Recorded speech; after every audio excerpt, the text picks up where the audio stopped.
In the beginning, when God created the heavens and the earth was a formless void, and darkness covered the face of the deep, while a wind from God swept over the face of the waters. Then God said, "Let there be light," and there was light, and God saw that light. The light was good. You are the salt of the earth, but if salt has lost its taste, how can its saltiness be restored? It is no longer good for anything, but is thrown out and trampled underfoot. You are the light of the world. A city built on a hill cannot be hidden. No one, after lighting a lamp, puts it under the bushel basket, but on the lampstand, and it gives light to all in the house.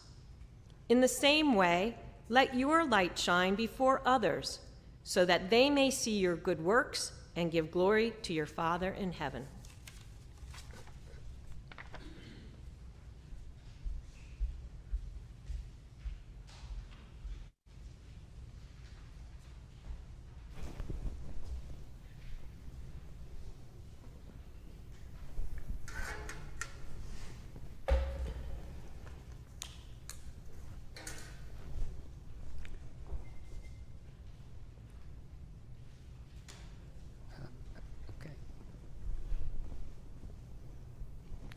Thank you, Cindy.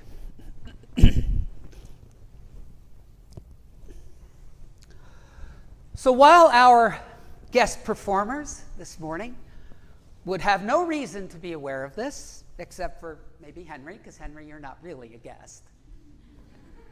While they would have no reason to be aware of this, our congregation is well aware of the fact that from time to time, I like to start off these messages by playing a little game. And since you are clearly a fun group, I figured, why not today? So here's the game. The game is called Who or What Was This Said or Written About? Who or what was this said or written about? I'm going to read a quote and then just give you a second to think in your own minds as to who you think that might have been directed to or about. Okay, so here we go. First quote.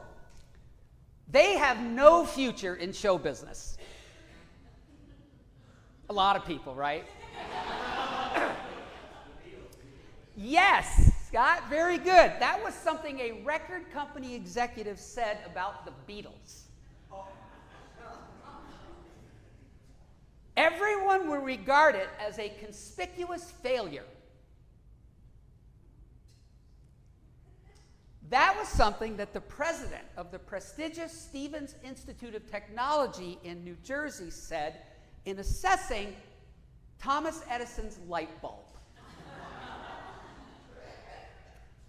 I think they got that wrong. You will never understand the American economy. And me. That was said by the an executive of another company to Anna Wintour, who would become the editor-in-chief of Vogue magazine and the chief content officer for all of Condé Nast's publications.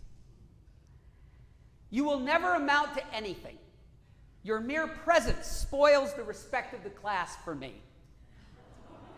Ouch, right? That's harsh. A teacher once said that to Albert Einstein. I would never hire anyone like you. That was something the CEO of another corporation said in a job interview to Sheryl Sandberg, who would become the chief operating officer of Facebook. And one more. You're a lawbreaker, a false teacher. You are demon-possessed, insane. That's what the congregation says to me.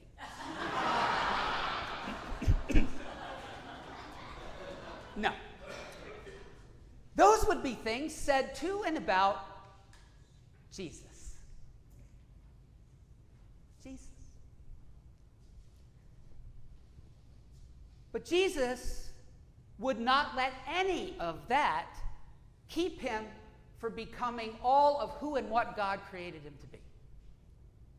He would not let any of that keep him from expressing what theologians refer to as the divine spark that God had placed in him and places in each and every one of us. He would not let any of that keep him from shining his light into others' lives and the world, and calling us to do the same. You are the light of the world, Jesus says to his followers, says to us in the second passage that Cindy just shared with us. A passage taken from what is famously known as the Sermon on the Mount in Matthew's Gospel. Matthew's Gospel, one of the primary influences for Godspell. You are the light of the world, he says. And no one lights a lamp and puts it under a basket. They put it on a lampstand so it can be seen, so it can bring light to the entire house. So too, let your light shine before others. Now, on one level, the level that we tend to discuss the most in the Christian spiritual tradition, Jesus is talking about our spiritual light. He is calling his followers to not just believe in God's will and ways for our lives and the world, believe in God's ways of compassion and forgiveness and justice and love, but live them. Live them. Shine that light into the world so that others can see it, and maybe be inspired, lifted up to live in that same way. And thereby, as he puts it, that is how we glorify God and help God to build what he refers to as the city on a hill. The city on a hill, which symbolizes lives, homes, communities, societies, nations, grounded in those same ways of compassion and forgiveness and justice and love. But at the same time, on another level, I see in Jesus' call to shine our light into the world a call to make the most of the gifts and the talents and the passions that we have been blessed with. A call to use our gifts, our talents, our passions, and shine that light into others' lives and into the world. To use them wisely and well, to bring inspiration and joy into others' lives and into the world. To take those gifts and talents and passions and express them. Make them an expression of that divine spark that God has placed in each and every one of us. Shine that light into the world and resolve to never put that light under a basket or allow anyone else to do it either. Because that light is necessary. That light is good. Who says? The original performance artist says. In the first short passage that Cindy shared with us, we are told that the very first thing that God does in the very first sentences of the very first chapter of the very first book of the Bible, Genesis, the very first thing that God does is create. God creates. And what does God create? Light. Light. And yes, the story, that first creation story in Genesis, is meant to represent, to symbolize how the world came to be. From that story throughout the rest of the Bible, it is clear that that light that God creates is not just daylight. It is all kinds of light. The light that we are called to shine into others' lives and in the world. Whether that light is literal light like Edison, whether that light is the light of care and comfort for those who are struggling, or whether that light is the light that comes from the performing arts, from singing and dancing and playing music and acting. Because the performing arts has its own kind of light.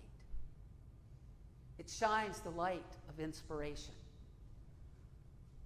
It shines the light of moving us to think and to laugh and to cry. And it shines the light of joy.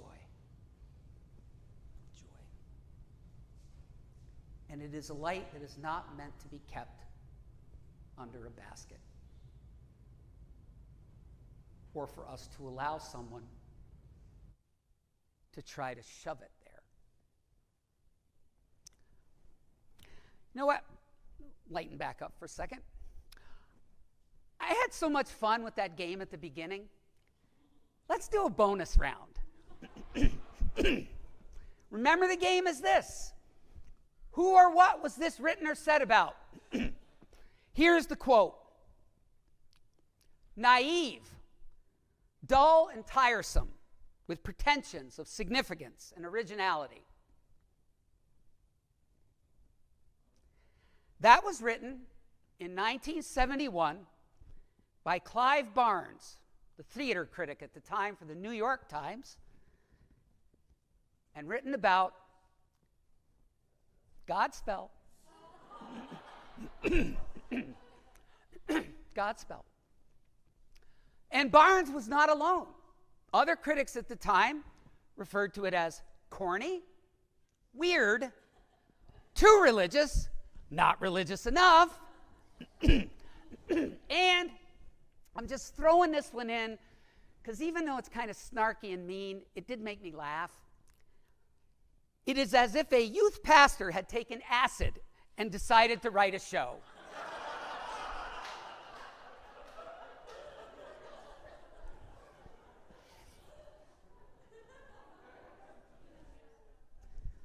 But yet, at the same time, many, many people not just liked it, but loved it.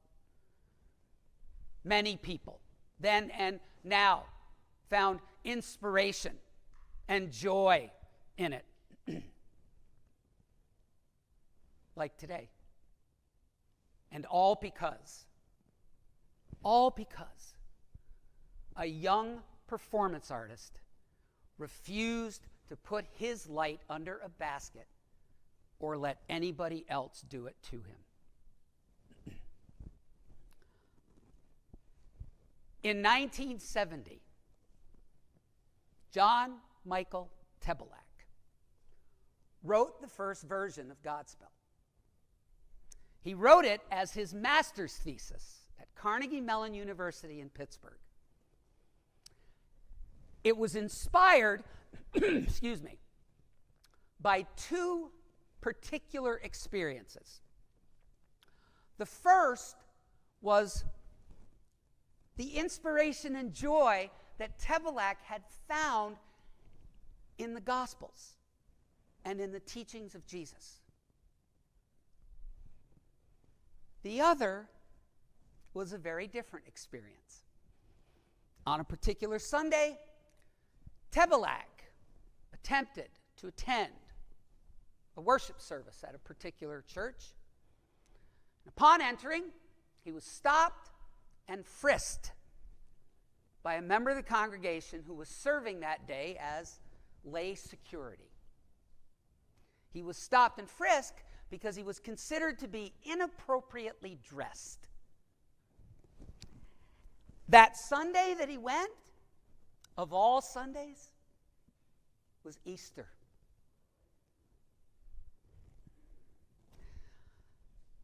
But Tevelak refused to let that experience or that person shove his light under a basket.